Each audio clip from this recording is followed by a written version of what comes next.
The Baring family was, for over 2 centuries, the absolute embodiment of British financial power.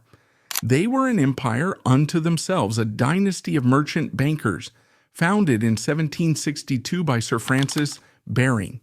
Their bank, Baring's Bank, was so powerful that it was known as the sixth great power of Europe, standing alongside entire nations. Their vast fortune was built on the back of global trade, financing everything from government debts to colonial expansion. It was Barings that financed the Louisiana Purchase in 1803, effectively doubling the size of the United States. It was Barings that funded Britain's wars against Napoleon. Their wealth, estimated in the billions in today's terms, was preserved through generations of careful conservative management. But the Baring dynasty is not remembered for its centuries of dominance. It is remembered for its 2 catastrophic, generation-spanning collapses. The first, in 1890, nearly bankrupted the entire city of London and required a massive bailout. The second, in 1995, saw the 233-year-old institution destroyed overnight, not by a war or a market crash, but by the secret, fraudulent trades of a single 28-year-old employee named Nick Leeson. The Baring story is a stark lesson in how centuries of power can be obliterated by a moment of unchecked arrogance. The origins of the Baring fortune. The Baring dynasty's foundation was built in the pragmatic 18th century world of the textile trade, a lucrative business deeply intertwined with the profits of human trafficking. The family patriarch was Johann Baring, a skilled wool merchant from Bremen, Germany. He emigrated to Exeter, a major center for the English wool trade, in 1717 to seek new opportunities. Despite being a foreigner, his diligence and skill allowed him to slowly build a successful business, integrating himself into the local merchant class. His son, John Baring, inherited and expanded this wool business, but it was John's son, Francis Baring, born in 1740, who possessed the vision and ruthlessness that would transform the family from simple merchants into global financiers. Francis Baring was a man of the new, modernizing 18th century world. He was educated, ambitious, and saw that the real money was not just in selling wool, but in financing the ships that moved it, the goods they brought back, and the governments that protected them. In 1762, he and his older brother John founded the John and Francis Baring Company in London. John was the cautious, conservative partner who provided stability. Francis was the brilliant, aggressive strategist who drove the expansion. The company began as a classic merchant house, trading in wool, cotton, and other commodities. But Francis quickly pushed the firm into the far more lucrative and far darker side of global trade, the Atlantic slave trade. This was not a peripheral part of their business. For a time, it was central to their wealth. Historical records and ledgers from the 18th century show the Baring Company acting as financiers, insurers, and agents for slave voyages. They were a key cog in the triangular trade. They would finance ships leaving British ports, like Liverpool, loaded with manufactured goods. These ships would sail to West Africa, where the goods were traded for enslaved human beings. The ships, now packed with captives, would endure the horrific Middle Passage to the Americas and the Caribbean, where the slaves were sold for cash and raw materials, like sugar, cotton, and tobacco.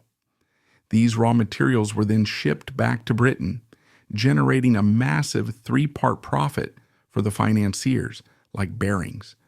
Francis Baring's involvement was deep.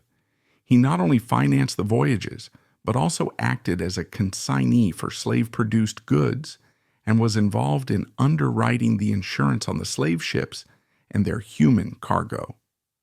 This was, at the time, a respectable, if morally debated, line of business, and it was immensely profitable. It provided the seed capital that fueled the Baring Company's first great expansion. But Francis Baring, like his contemporary Peter Widener in Philadelphia, also understood the ultimate source of wealth, war. The 18th century was a period of constant global conflict between the great European empires. These wars, like the 7 Years' War, 1756 to 1763, which was raging just as his company was founded, were not just risks, they were opportunities. Wars are fought on credit, and nations need bankers. Francis Baring forged a crucial alliance with the Hope and Company Bank in Amsterdam. Hope and Company was at the time the most powerful merchant bank in the world. This alliance gave the fledgling Baring Company access to the deep capital reserves of the Dutch financial market. Together, they became key financiers for the British government. When Britain needed to raise staggering sums to fund its armies and navies, it turned to syndicates led by bankers like Francis Baring. This was the second pillar of his fortune. He became a master of government debt. He would underwrite massive issues of British government bonds, selling them to his network of wealthy clients and institutional investors across Europe via the Hope and Company connection. This business was not just profitable, it was safe as long as Britain won its wars, which it invariably did, and most importantly, it gave him immense political influence. He leveraged this influence directly. From 1784 to 1806, Sir Francis Baring, he was granted a baronetcy in 1793 for his services to the Crown, served as a member of Parliament. This was a blatant, though perfectly legal conflict of interest by modern standards. He was a politician who voted on matters of war, trade, and finance, while his private bank was the primary financial agent for the very government he was part of. He used his political access to gain insights, secure contracts, and shape policy to benefit his firm. His influence became so great that by the 1790s, during the wars against revolutionary France, he was the de facto banker to the British government. His firm managed the transfer of massive subsidies to Britain's European allies, a complex and lucrative business. He was, as one contemporary noted, the prime minister of the mercantile world. This concentration of political and financial power, built on the profits of slavery and war, led to the inevitable criticisms. He was, in the language of a later era, a robber baron, a man who had built a dynastic fortune by exploiting imperial conflict and human misery. His family, though German in origin, which brought some anti-German sentiment during periods of tension, had fully integrated into the British aristocracy through this calculated application of wealth and power. The family's internal dynamics were also strained by Francis's singular ambition. His older brother, John Baring, the quiet partner, grew increasingly uncomfortable with the firm's risky, high-stakes political finance. In 1802, John retired, dissolving the original partnership. Francis, now in total control, immediately reformed the company as Sir Francis Baring and Company, bringing in his own sons to secure the dynasty. Francis Baring died in 1810, leaving behind a colossal fortune and a financial institution that was second in power only to the Bank of England itself. He had successfully washed the origins of his wealth. The grubby profits from the Exeter wool trade and the horrific human cost of the slave voyages were obscured by his baronetcy, his seat in Parliament, and his patriotic role as the financier of Britain's wars. His sons, particularly Alexander Baring, would complete this transformation. Alexander, who would later become Lord Ashburton, was a financial prodigy. He was sent to America, where he cemented the firm's dominance in transatlantic finance. His greatest triumph came in 1803. Napoleon Bonaparte, needing cash for his European wars, had agreed to sell the entire Louisiana Territory to the young United States, but he needed the money immediately. The U.S. government, under Thomas Jefferson, didn't have the cash. They needed a loan for $15 million, a staggering $375 million today. They turned to Barings Bank. Alexander Baring, in a masterpiece of financial engineering, brokered the entire deal. Barings, backed by Hope and Company, would essentially buy Louisiana from France and then resell it to the United States on credit. The bank bought $15 million in U.S. government bonds at a deep discount, paying about 87.5 cents on the dollar, paid Napoleon the cash, and then held or sold the bonds, profiting immensely from the interest and the eventual maturation at full value. It was the largest, most audacious financial deal of its time, and it was pure Baring, financing governments, managing massive risk, and operating on a global scale. This single deal cemented Barings' reputation as the preeminent global bank. It also furthered the cleansing of the family's image. Alexander Baring, the man who had doubled the size of America, was celebrated as a statesman. He later negotiated the Webster-Ashburton Treaty in 1842, which peacefully settled the border dispute between the U.S. and Canada in Maine. The Baring family, by the mid-19th century, were no longer seen as the descendants of slave traders. They were seen as the sixth power, the indispensable partners of empires, the very picture of aristocratic, old money respectability. But that entire edifice was built on a foundation laid by Sir Francis, a man who had mastered the Gilded Age arts of monopoly, political influence, and profiting from human suffering, a full century before the term robber baron was even coined. How does a banking superpower die? The foundation laid by Sir Francis Baring, built on war financing, political influence, and the morally flexible profits of 18th century trade, was transformed by his sons and grandsons into the most powerful private financial institution of the 19th century. Under the leadership of figures like Alexander Baring, Lord Ashburton, the bank's center of gravity shifted definitively from merchandise trading to the high-stakes world of international finance. Baring's bank became the sixth great power of Europe, not just because it was wealthy, but because it had become the indispensable financial intermediary for empires, governments, and the Industrial Revolution itself. Its business strategy was bold. It would use its vast capital and unrivaled reputation to underwrite the development of entire nations, reaping massive rewards by taking on risks that no other bank would dare touch. This strategy, however, contained a core, arrogant flaw: the belief that Barings was too big to fail. The Louisiana Purchase of 1803 was the blueprint for this new imperial-scale banking. The deal, brokered by Alexander Baring, was a masterpiece. Barings and their Dutch partners, Hope and Company, effectively acted as a sovereign power. They advanced the $15 million in cash to Napoleon, a leader with whom their own country, Britain, was frequently at war.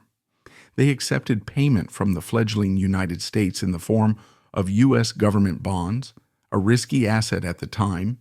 The bank's profit came from the discount on these bonds, which they purchased at about 87.5 cents on the dollar, locking in a massive multi-million-dollar profit when the bonds matured. This deal demonstrated Baring's unique ability.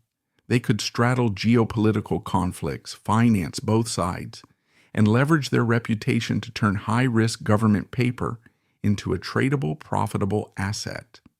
This government debt model became their specialty. They financed the British government through the Napoleonic Wars. They financed the French government after Napoleon's defeat, with the Duc de Richelieu famously stating that the stability of Europe depended on the Bank of England Barings, Hope, and Company.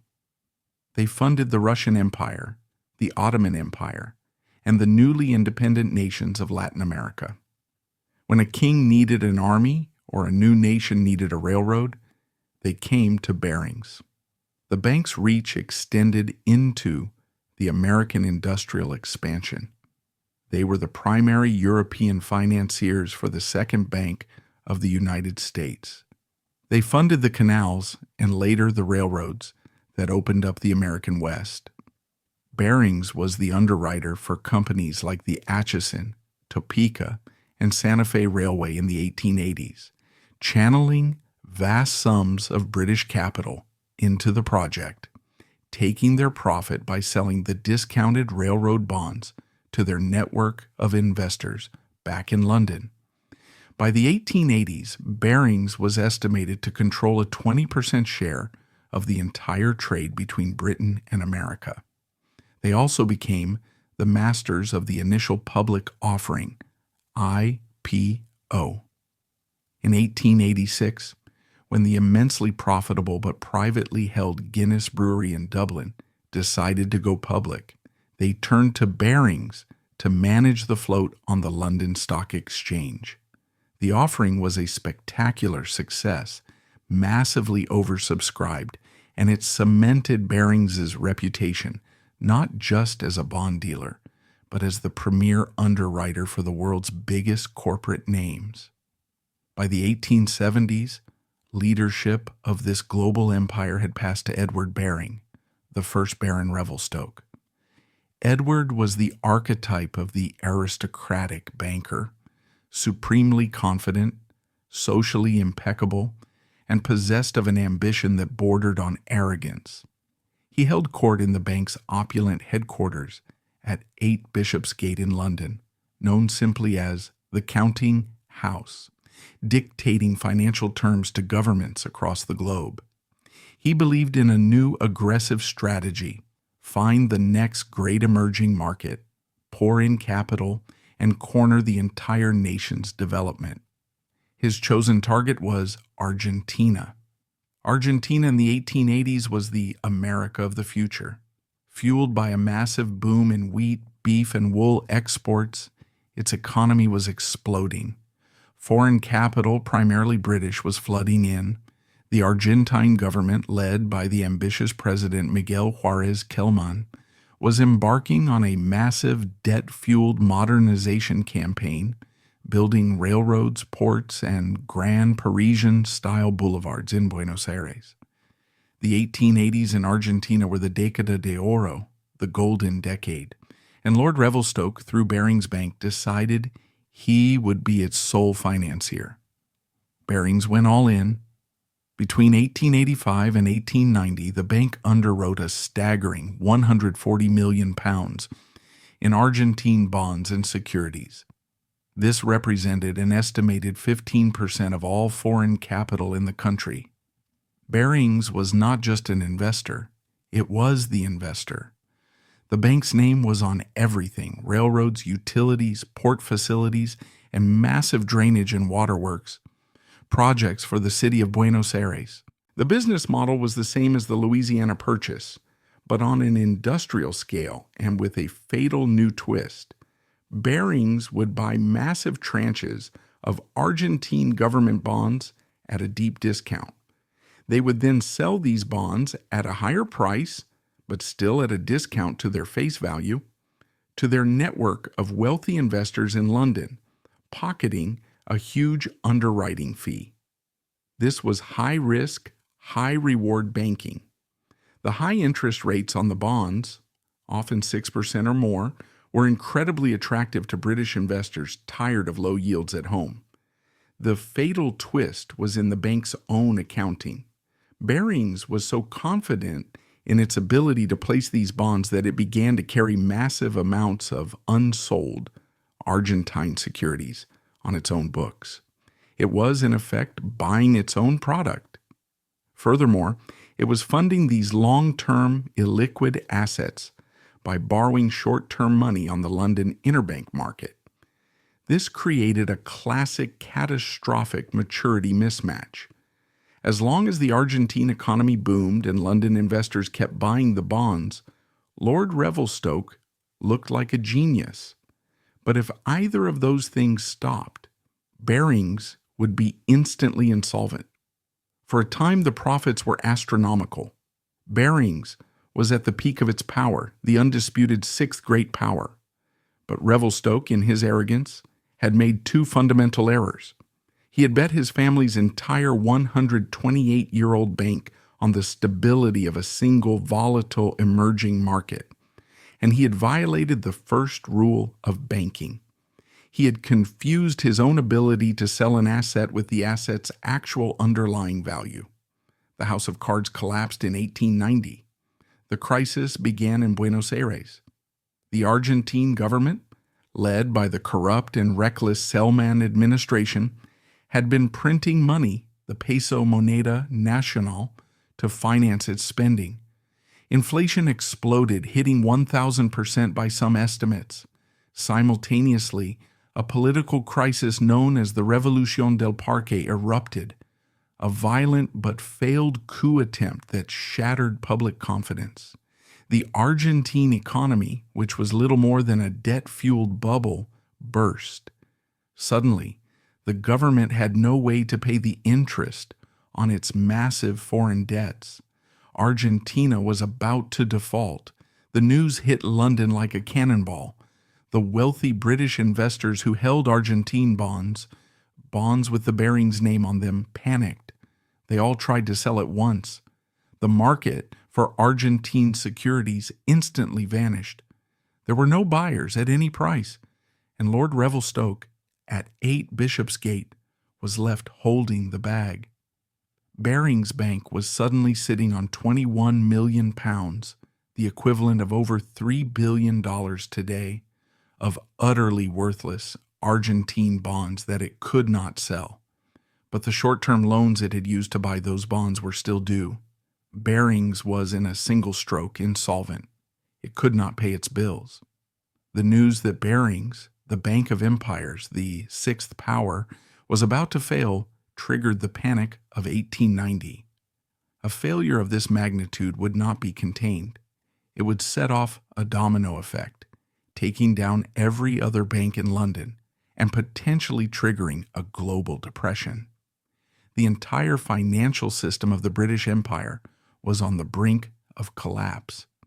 In this moment of crisis, one man stepped in, William Lidderdale, the governor of the Bank of England. Lidderdale knew he had to act, but the Bank of England at that time did not have the legal authority or the capital to simply bail Barings out. He had to invent the modern bailout on the fly. He immediately went cap in hand to the one man in London whose power and wealth rivaled and perhaps exceeded Barings, Lord Rothschild. Lidderdale and the Rothschilds organized a secret emergency consortium. They convened a meeting of the city's top bankers, including firms like Anthony Gibbs and Sons. The atmosphere was funereal. Lidderdale laid out the stark truth. Barings was dead. If they did not act together to guarantee its debts, they would all be dead by the end of the week. Driven by sheer self-preservation, the consortium agreed. They assembled a rescue fund of £17 million, a colossal sum to guarantee Barings' liabilities and prevent a systemic collapse. The Bank of England led the way, but it was the collective power of the city, marshaled by the Rothschilds, that saved the day. The bailout worked, the panic was contained, the financial system was saved, but Barings Bank was finished. Lord Revelstoke was personally and publicly humiliated. He was forced to turn over his personal fortune, his grand estates, and his title to the bailout consortium. He died a few years later, in 1897, a broken and indebted man. The Baring family, after 128 years, had lost control of their own bank. The firm was forcibly restructured in 1890. It was converted from a private partnership into a limited liability company, Baring Brothers and Company, Limited. The Baring family was allowed to remain involved in the management, but their autocratic imperial power was gone.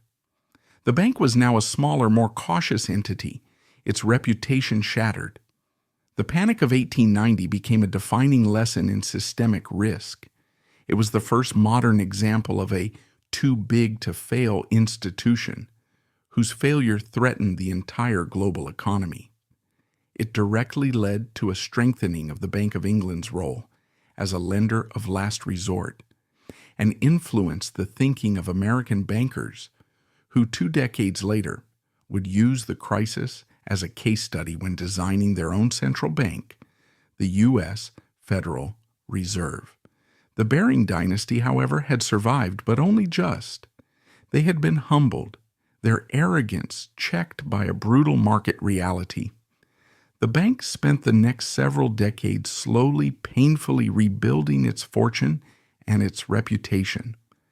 The new generation of Barings, chastened by their father's failure, adopted a new, far more conservative and boring approach to banking. They focused on corporate finance, asset management, and advisory work, carefully avoiding the high-risk emerging market gambles that had almost destroyed them. This new, cautious Barings reestablished itself as a respected, if no longer dominant, force in London finance. The bank successfully navigated the Great Depression, 2 world wars, and the decline of the British Empire. By the 1980s, the Baring family, now led by Peter Baring, a direct descendant of the founder, was once again overseeing a highly profitable and stable institution. But the Baring dynasty, it seemed, had a generational blind spot. Their 19th century ancestors had been destroyed by arrogance, overconcentration in a single risky market, Argentina, and a catastrophic failure of internal controls. Lord Revelstoke had been allowed with no oversight to gamble the entire firm's capital on his personal conviction. In the 1980s, the bank, seeking new profits in the go-go era of deregulation, decided to expand into a new, complex, and high-risk emerging market, derivatives trading in Asia. They bought a brokerage house, Henderson Crosthwaite, in 1984, to gain a seat on the London Stock Exchange, and they opened a new futures trading office in a booming, far-flung financial center, Singapore. In 1992, the bank sent a young, ambitious, and seemingly brilliant 28-year-old trader named Nick Leeson to Singapore to run the new Barings Futures office. And in a stunning, almost unbelievable echo of history, they gave him total control. Leeson was not just the head trader, he was also, in a catastrophic breach of the most basic banking rule, in charge of his own settlement and accounting. He was the poacher and the gamekeeper. The Baring family, having survived the 1890 panic, had meticulously rebuilt their fortress, and they had just once again handed the keys to a single, unsupervised man in a high-risk market they did not understand on the other side of the world. The stage was set for the second and final collapse. The rogue trader and the secret 88888 account. The Panic of 1890 was the defining trauma of the Baring dynasty.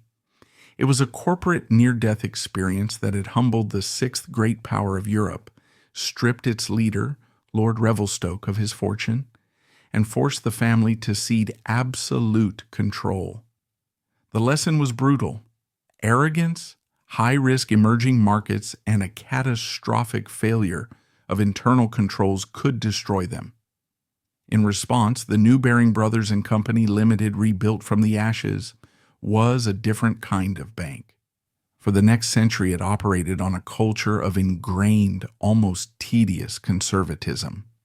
The Baring family members who ran the bank in the 20th century, culminating in Peter Baring, a direct descendant of the founder, Sir Francis, in the 1990s, were not swaggering traction kings or imperial gamblers. They were quiet, aristocratic, old money gentlemen. They specialized in the safe, respectable, and somewhat boring businesses of corporate finance, asset management, and advising the wealthy, including their most prized client, Her Majesty Queen Elizabeth II. The bank was deliberately small, exclusive, and they believed safe. But in the go-go 1980s, this conservative model was falling behind. The Big Bang deregulation of the London Stock Exchange had unleashed a new, aggressive world of high-speed, high-profit trading. Rivals were making fortunes in complex new products called derivatives. Barings, feeling the pressure to keep up, decided to dip its toe into this new high-tech emerging market. Their chosen arena was Asia, specifically the booming financial centers of Singapore and Tokyo. In the late 1980s, Barings began building a new modern division, Barings Securities. This was not the old wood-paneled counting house. This was the new Barings, staffed by young, aggressive barrow boy traders, a culture clash of new money energy within an old money institution. In 1992, to run a key part of this new operation on the Singapore International Monetary Exchange, SIMEX, the bank sent a 28-year-old man named Nick Leeson. Leeson was the living embodiment of the new Barings, and he was the perfect vector for the family's old recurring disease. He was not an aristocrat, he was a working-class kid from Watford, a plasterer's son who had not gone to Eton or Oxford. He had joined Barings in the back office, the unglamorous settlements department that processed the paperwork after the trades were done. He was ambitious, sharp, and desperate to get out of the back office and onto the trading floor, where the real money and glory were. His move to Singapore was his golden opportunity. His official job was to run a supposedly boring, risk-free operation, arbitrage. This was, on paper, the safest business imaginable. The Nikkei 225, Japan's main stock index, traded as a future on two different exchanges simultaneously: the Osaka Securities Exchange, OSE, in Japan, and the SIMEX in Singapore. Because the two markets were separate, a tiny price difference would often appear. A future contract might be, for a few seconds, a fraction of a point cheaper in Singapore than in Osaka. Leeson's job was to act as a high-speed shuttle. He would simultaneously buy the contract at the low price in one market and sell it at the high price in the other, pocketing the tiny, risk-free difference. This was not gambling. It was a simple, high-volume plumbing operation designed to make a steady, predictable profit. The Baring family and the London board, led by Peter Baring, loved this. It fit their conservative model. It produced millions in consistent, risk-free profits that padded the bank's bottom line and, crucially, their own substantial annual bonuses. But from the very beginning, the operation was built on a catastrophic failure, an echo of the 1890 crisis, so perfect it borders on the absurd. The 1890 collapse was caused by a failure of internal controls. Lord Revelstoke, the head of the bank, had been allowed to gamble the firm's entire capital on Argentina with no oversight. In 1992, the Baring board made the exact same mistake. They gave Nick Leeson total control. In a stunning breach of the most fundamental rule of banking, Leeson was made both the head trader and the head of the back office. He was the man making the trades, and he was also the man responsible for settling those trades and reporting the profits and losses to London. He was the poacher and the gamekeeper. He was his own auditor. This arrangement, which no modern bank would ever permit, was allegedly made for a simple aristocratic reason. The gentlemen bankers in London, like Peter Baring, looked down on the back office. Settlements was grubby, detailed work, not for people like us. It was easier to just let the barrow boy in Singapore handle all the messy paperwork himself. This catastrophic structure gave Leeson the keys to the kingdom, and it gave him the power to hide his first small mistake. The trading itself was complex. To execute his risk-free arbitrage, Leeson had a team of traders on the floor. Sometimes in the chaos of the trading pit, they would make an error, buying when they should have sold, or executing an order for the wrong client. These small daily errors were normal. In any other bank, they would be reported, reconciled, and the small loss would be accepted by the bank. But Leeson was not just a trader. He was a star. He was the working-class kid making millions for the aristocrats. He could not, he felt, admit to mistakes. He couldn't report these small, embarrassing losses. So he opened a new account. He used his back-office authority to open a secret, unaudited suspense account to temporarily house these errors. He numbered it 88,888, a lucky number in Chinese culture. The 5/8 account was born. At first, it was just a file drawer for small mistakes, which Leeson intended to clear out later with profits from other trades.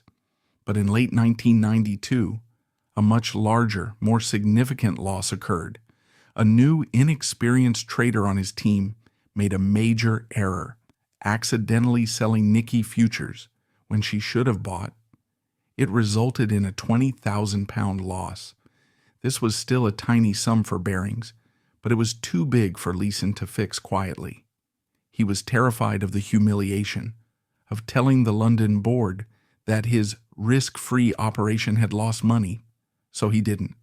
He simply transferred the 20,000 pound loss into the 88888 account. He hid it. This was the moment of transformation. The 88888 account was no longer an error account. It was a secret fraud account. And Leeson, the star trader, was now a criminal, secretly in the hole. Now he had to get that 20,000 pounds back. He began to gamble. He started using the 88888 account to make his own proprietary trades, separate from the risk-free arbitrage. He would make small directional bets on the Nikkei 225, hoping to win back the 20,000 pounds and zero out the account. But Leeson, it turned out, was a terrible gambler. His small bets lost. The 20,000 pound hole became a 50,000 pound hole. He doubled down. That loss became a 100,000 pound loss. He doubled down again. By the end of 1993, the secret 88888 account was hiding not 20,000 pounds but 2 million pounds in hidden losses. A normal person might have confessed, but Leeson was trapped in a psychological spiral. He was now a superstar. His official arbitrage business was generating millions in real profits. But his secret gambling was creating a parallel and much larger loss. He couldn't confess without destroying his entire life. So he did the opposite. He didn't just hide the loss, he began to manufacture fake profits to conceal it. His fraud became breathtakingly bold.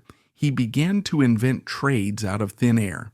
He would report a fictional, highly profitable trade to London, booking a huge fake profit on his official books. This made him look even more like a genius to the London board.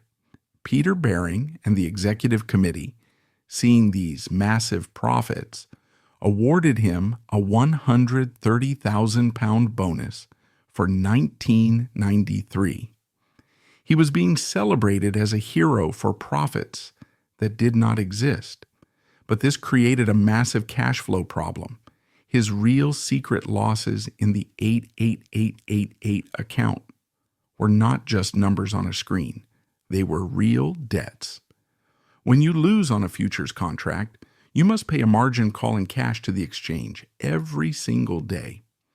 The Cymex exchange was now demanding millions of pounds from Barings to cover the losses in the 88888 account. How could Leeson pay for his real losses while his bosses only saw his fake profits? He used his dual-hatted power. He told the London headquarters that his fake, high-profit trades required a large amount of margin from the bank. This was a plausible lie, London, wanting to fund their star trader, began to wire hundreds of millions of pounds to Barings Futures in Singapore. Leeson was running a classic Ponzi scheme. He was taking legitimate money from his bosses in London, telling them it was to fund new profits, and was secretly using it to pay the ever-growing margin calls on his secret losses. He was, as one analyst later said, robbing the bank from the inside to pay the exchange. By late 1994, the whole had become a monster. The £2 million loss had ballooned to £200 million. Leeson was no longer just a small-time gambler. He was a desperate addict, making bigger and bigger bets, hoping for one miracle trade that would wipe the slate clean. He had abandoned all pretense of arbitrage. He was now making a single, colossal, one-way bet that the Nikkei 225 would rise. He was long the Nikkei, holding tens of thousands of contracts, all hidden in the 88888 account. He was essentially betting the entire future of Barings Bank on the Japanese stock market. The arrogance and negligence of the London board during this period was absolute. They were, just like their ancestors in 1890, guilty of a catastrophic failure of oversight. The warning signs were everywhere, flashing bright red. The most glaring was the cash. The bank's entire treasury was being drained by Singapore. Barings was sending hundreds of millions of pounds to Leeson, more money than the entire bank's reported capital, supposedly to fund margin for his trades. But his trades were allegedly risk-free arbitrage. Risk-free arbitrage does not consume hundreds of millions in capital. It generates it. Auditors and executives repeatedly questioned this. Why did Leeson need so much money? Leeson, now a master liar, forged documents. He faked letters from clients. He created fake trade confirmations. He told his bosses that the money was for a secret, highly profitable, and totally fictional client. The Barings board, including Peter Baring, chose to believe him. Why? Because Nick Leeson's profits now accounted for an enormous percentage of the bank's entire bottom line. The 1994 executive bonuses, which were massive, were funded almost entirely by Leeson's faked success. To investigate Leeson too closely, to ask the hard questions, would mean risking the end of the party. They were, just like Lord Revelstoke a century earlier, so blinded by the profits that they refused to look at the risk. Peter Baring, the patrician chairman, famously never even spoke to Leeson directly. He was the barrow boy, making them all rich, and gentlemen did not meddle in the details. By January 1995, Leeson was cornered. His secret losses were in the hundreds of millions. He needed the Nikkei to rise and rise fast. On January 17, 1995, he got the opposite. At 5:46 a.m., the Great Henshin earthquake struck Kobe, Japan. It was a 6.9 magnitude quake that devastated the port city, killing over 6,400 people and shattering the Japanese economy. The Nikkei 225, the market Leeson was betting on, went into an immediate catastrophic freefall. For Nick Leeson, this was the apocalypse. Every point the Nikkei dropped, his secret losses in the 88888 account exploded by millions. He was now facing margin calls that were larger than the entire net worth of Barings Bank. A rational man would have confessed. A rational man would have cut his losses. But Leeson was no longer rational. He was a desperate addict, convinced he could still win. He did not sell. He doubled down. In the final desperate days of January and February 1995, Nick Leeson, with the last of the money he was draining from London, began to buy Nikkei futures. He bought them by the tens of thousands. He was, in a final act of psychotic hubris, a single 28-year-old man in a Singapore office, trying to single-handedly prop up the entire Tokyo Stock Exchange against the weight of a natural disaster. He bought, and the market kept falling. He bought more, and it fell further. By late February, the game was over. The Cymex exchange, realizing the Barings account was now a black hole of unimaginable depth, demanded a final massive margin call that Leeson simply could not pay. The money from London had finally run out. On February 23, 1995, Nick Leeson wrote a simple note on a yellow sticky pad, left it on his desk, and walked out of his office. It read, "I'm sorry." He and his wife Lisa went to the airport and boarded a flight to Kuala Lumpur, Malaysia. He was a fugitive. Back in London, the alarms were finally, belatedly sounding. The executives in London, including Peter Baring, finally realized their star trader was gone, and the bank was facing a liquidity crisis. They sent a team of auditors to Singapore to figure out what was happening. The auditors went to Leeson's empty desk. They accessed his computer, and, for the first time, they opened the file for account 88,888. The Baring family and the entire banking world had just entered the abyss. The account was not a small error file. It was a ledger of doom. The total accumulated hidden loss was not £2 million or £200 million. It was £827 million, approximately $1.4 billion at the time. The loss was more than twice the entire value of Baring's Bank. The bank's total capital was only £375 million. The 233-year-old institution, the Bank of Queen Elizabeth II, the bank that had funded the Louisiana Purchase, the sixth great power of Europe that had survived the 1890 panic, was insolvent. It was, in a single weekend, completely and irredeemably bankrupt. A frantic, weekend-long rescue attempt was launched by the Bank of England. Just as William Lidderdale had done in 1890, the current governor, Eddie George, tried to assemble a lifeboat consortium of British banks to save Barings.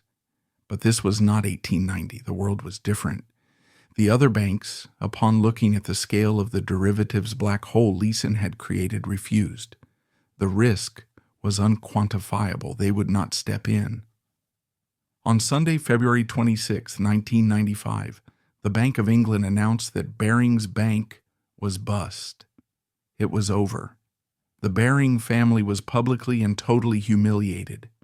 Peter Baring, the aristocratic chairman who had overseen this catastrophic failure of management, was forced to resign in disgrace. He became a national symbol of aristocratic incompetence.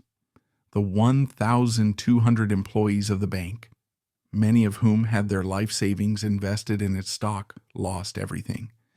Their bonuses, which had been celebrated just weeks before, and which were based on Leeson's fake profits, were gone. The 233-year-old bank was sold, not to a consortium of saviors, but to the Dutch banking group ING for the humiliating symbolic price of £1. Nick Leeson himself was arrested days later, trying to board a flight in Frankfurt, Germany.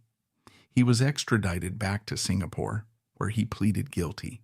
He was sentenced to 6.5 years in the notoriously harsh Changi prison.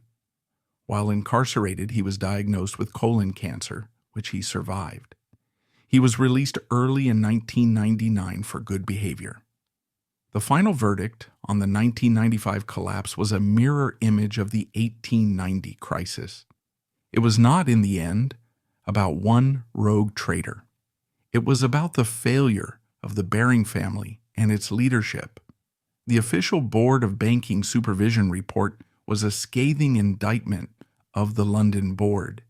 It cited a total failure of management and internal controls, a management which was unable to understand the business it was in, and an aristocratic arrogance that had allowed a single unsupervised employee to gamble away a 233-year-old legacy. The Baring dynasty, which had survived Napoleon, the 1890 panic, and 2 world wars, had been destroyed by its own repeated generational flaw, an arrogance so profound that it refused to check the details, a failure that was, in the end, indistinguishable from incompetence. The end of the dynasty and the final verdict. The February 1995 collapse of Barings Bank was not just a financial event. It was the final pathetic end of a 233-year-old dynasty. The £827 million black hole, discovered in Nick Leeson's secret 5/8 account, had not just bankrupted the Queen's Bank. It had vaporized the Baring family's entire legacy, leaving behind a smoking crater of public humiliation, legal investigations, and bitter recriminations. The sixth great power of Europe, which had survived the Napoleonic Wars and the 1890 Argentine panic, had been definitively and irreversibly destroyed by a 28-year-old derivatives trader and a catastrophic generational failure of the family that bore its name. The immediate personal tragedy of the collapse was not confined to the Baring family. It was shared by the bank's 1,200 employees. They, more than anyone, were the true victims of the family's negligence. Just weeks before the collapse, they had been celebrating a record-breaking year, largely built on Leeson's fictional profits. They were awaiting a £100 million bonus pool. But on February 26th, they woke up to find that not only were their jobs gone, but their bonuses were non-existent. And for many who had invested in company stock, their life savings had been wiped out. The public fury, therefore, was not just directed at Nick Leeson, the rogue trader, but at the man at the top, the bank's chairman, Peter Baring. Peter Baring, a direct descendant of the founder, was the living embodiment of the old money aristocracy that had run the bank for 2 centuries. He was the man who in 1994 had infamously dismissed the high-risk, high-reward culture of rival banks by stating that Barings preferred to be boring. He was also the man who, when the scale of Leeson's fraud was revealed, reportedly expressed astonishment that one man could cause such damage. His lack of oversight became a national scandal. The official Bank of England report, released in July 1995, was a scathing indictment, not of Leeson, but of the Barings management. It described a total failure of management and internal controls from the top down. It detailed how Peter Baring and his board had been unable to understand the business Leeson was conducting. They had ignored repeated flashing red lights, Leeson's unbelievable profits, the hundreds of millions of pounds in cash being funneled to him from London without question, and, most damningly, the catastrophic structural flaw of allowing him to be both the trader and the man who settled his own trades. Peter Baring was forced to resign in total disgrace. The family's control, which they had managed to retain after the 1890 crisis, was now gone forever. The bank, its name, its history, and its assets were sold for the symbolic price of £1 to the Dutch firm ING. The Baring dynasty was over. The internal family disintegration was immediate. Unlike the 1890 crisis, where Lord Revelstoke, the patriarch, was forced to use his personal fortune to cover the bank's losses, the 1995 collapse was a failure of a limited liability company. Peter Baring and the other family directors were shielded from personal bankruptcy. They were publicly humiliated, but they remained personally wealthy. This fact created immense bitterness among the thousands of employees who had lost everything. The Baring family, which had once commanded the attention of kings and presidents, retreated into the shadows. They scattered, their central source of power and identity gone. The Great Baring name was no longer a symbol of trust. It was a punchline, a case study in corporate incompetence. The only significant entity to survive was the Baring Foundation, the family's philanthropic arm, which had been legally and financially separated from the bank years earlier. It continued its mission of funding social justice and arts programs, a quiet, surviving echo of a fallen empire. This final, pathetic collapse left a vacuum that was immediately filled with conspiracy theories. The official story, that a single working-class kid from Watford had single-handedly fooled one of the world's most ancient banks, seemed to many too simple. It felt like a cover-up. Financial blogs and London tabloids in the 1990s lit up with alternative narratives. Leeson, some claimed, could not possibly have acted alone. He must have been a patsy, a designated fall guy, covering up a much larger, more systemic fraud involving senior executives on the London board. Why else would they have ignored such obvious warning signs? Why would they have fed him hundreds of millions of pounds? This theory argued that the London board knew Leeson was gambling. They were simply addicted to the profits he was generating for their bonuses. And when the bet finally went wrong, they threw him to the wolves. Other theories were more geopolitical. Leeson, it was rumored, was not just a traitor. He was a pawn in a game played by larger, more sinister forces. Perhaps a rival bank or a predatory speculator like George Soros or even Rupert Murdoch had run the stops on Leeson, intentionally driving the Nikkei down to break Barings and pick up its assets for pennies. These theories, like all conspiracies, provided a more satisfying narrative than the simple, banal truth. The bank had been destroyed by its own staggering incompetence. This tendency to see conspiracies in Baring's failures was not new. It had happened a century earlier, during the 1890 panic. When the Bank of England, led by William Lidderdale, had turned to Lord Rothschild to help assemble the rescue consortium, it had spawned its own dark mythology. Anti-Semitic pamphlets and rumors in the 1890s claimed that the crisis was a Rothschild plot, a Jewish conspiracy to save their rivals at Barings, only to gain financial control over them. This, too, ignored the reality. The Rothschilds had stepped in, alongside other Protestant-run banks, out of pure, cold-blooded self-preservation to save the entire London financial system from collapsing. But the real Baring legacy is not found in these conspiracies. The family's true, tangible global influence was never a secret. It was open, celebrated, and written into the pages of history. The soft power of Barings was, for 200 years, the engine of the British Empire. It was not a conspiracy, it was policy. It was Barings, alongside the Rothschilds, that financed Britain's war against Napoleon. It was Barings that financed the Louisiana Purchase for the United States. It was Barings that funded the canals, the bridges, and the railroads that built North America, including the Canadian Pacific Railway and the Atchison, Topeka, and Santa Fe. And it was Barings that had financed the nation of Argentina, binding it to Britain in a relationship of financial colonialism. The bank's power was not hidden in shadows.